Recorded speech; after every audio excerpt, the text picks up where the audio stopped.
আল্লাহর রহমতে বলা যেতে পারে কিডনির, হার্ট এবং রেসপিরেশন এই তিনটি ক্ষেত্রে এখন পর্যন্ত এটাকে নিয়ন্ত্রণযোগ্য কেয়ারে ধারাবাহিকভাবে তার চিকিৎসা করা হয়েছিল এবং সেই চিকিৎসায় তার বর্তমান অবস্থা এয়ারলিফট করার জন্য যখন সন্তোষজনক হয়েছে তখনই আমাদের সরকারের পক্ষ থেকে সিঙ্গাপুর জেনারেল হাসপাতালে তাকে শিফট করার জন্য অ্যাম্বুলেন্স আনার প্রস্তুতি নেওয়া হয়েছে এবং তার প্রেক্ষিতে এয়ার অ্যাম্বুলেন্স এসেছে সকাল 11টার দিকে এবং তারপর এইমাত্র এয়ার অ্যাম্বুলেন্সে করে ওসমান হাদি সিঙ্গাপুর জেনারেল হাসপাতালের উদ্দেশ্যে রওনা হয়েছে।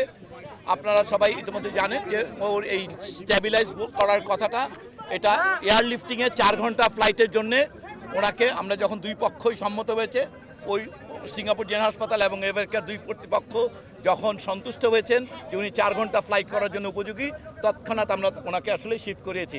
এখন আপনারা সবাই দোয়া করবেন। আমরা বলতে চাই যে ওনার আঘাত সম্পর্কে আপনারা ইতিমধ্যে অনেকবার শুনেছেন, ওনার গুলিবিদ্ধ যে মস্তিষ্ক সেটা ছাড়া বাকি অর্গানগুলো আল্লাহর রহমতে বলা যেতে পারে কিডনির, হার্ট এবং রেসপিরেশন এই তিনটি ক্ষেত্রে এখন পর্যন্ত এটাকে নিয়ন্ত্রণযোগ্য এবং বিভিন্ন ওষুধ এবং অক্সিজেনের মাধ্যমে সেগুলোকে মোটামুটিভাবে এখন পর্যন্ত নিয়ন্ত্রণ করা যাচ্ছে, যে কারণে উনি এই ফ্লাইটটা কমপ্লিট করতে পারবেন।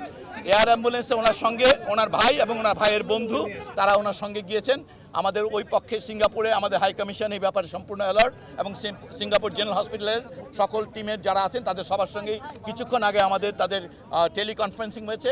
তারা নিশ্চিত করেছেন, এয়ার অ্যাম্বুলেন্স টিমের সঙ্গে টেলিকনফারেন্স করা হয়েছে, তারা নিশ্চিত করেছেন এবং এখন আমরা আশাবাদী যে তাকে অন্তত পক্ষে আমরা সিঙ্গাপুর জেনারেল হাসপাতালে, আপনারা জানেন এই অঞ্চলের মধ্যে নিউরোসার্জারিতে সবচেয়ে ভালো সেন্টার। এখন আমরা শুধুমাত্র হাদির জন্য দোয়া চাইব। আমরা আশা করব যে সবাই আপনারা দোয়া করবেন।